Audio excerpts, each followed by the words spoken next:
అందరికీ నమస్తే. Welcome to Suman IT TV.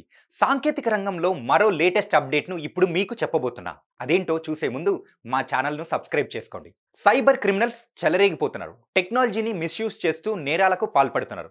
రోజుకో కొత్త తరహా మోసంతో జనాల జోబులు ఖాళీ చేస్తున్నారు. ఇలాంటి పరిస్థితిలో వారి బారిన పడకుండా ఉండేందుకు పోలీసులు, సైబర్ నిపుణులు కొన్ని సూచనలు చేస్తున్నారు. అవి పాటిస్తే సైబర్ నేరగాళ్ల వలలో చిక్కకుండా కాస్త సేఫ్‌గా ఉండొచ్చు.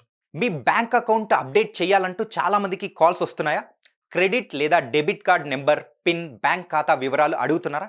అలాంటి కాల్స్‌కు అస్సలు రెస్పాండ్ అవ్వకూడదు.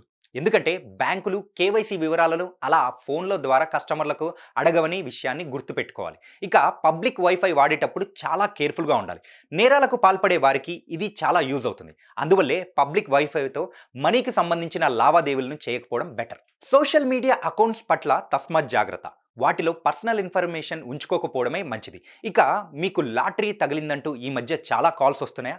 అవతలి వ్యక్తులు మిమ్మల్ని మాటల్లో పెట్టి ఓటీపీలు అడుగుతున్నారా?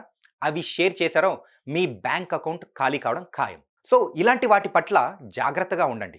అపరిచిత వ్యక్తులు పంపే ఈమెయిల్స్, మెసేజ్‌ల్లో లింకులు ఓపెన్ చేయకపోవడం ఉత్తమం.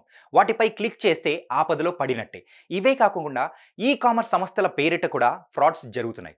పర్సనల్ లోన్ ఇస్తామంటూ మన సమాచారాన్ని కాజేసే సైబర్ నేరగాళ్లు మోసాలకు పాల్పడుతున్నారు. అందుకే ఇలాంటి వాటిపై కాస్త అవగాహనతో వ్యవహరిస్తే డేంజర్‌లో పడకుండా ఉండొచ్చు. చూసారు కదా! ఇది ఇవాల్టి టెక్ అప్డేట్స్. ఇలాంటి ఆసక్తికరమైన అప్డేట్స్ కోసం సుమన్ ఐటీ టీవీని మిస్ కాకుండా చూడండి. Thank you for watching this video.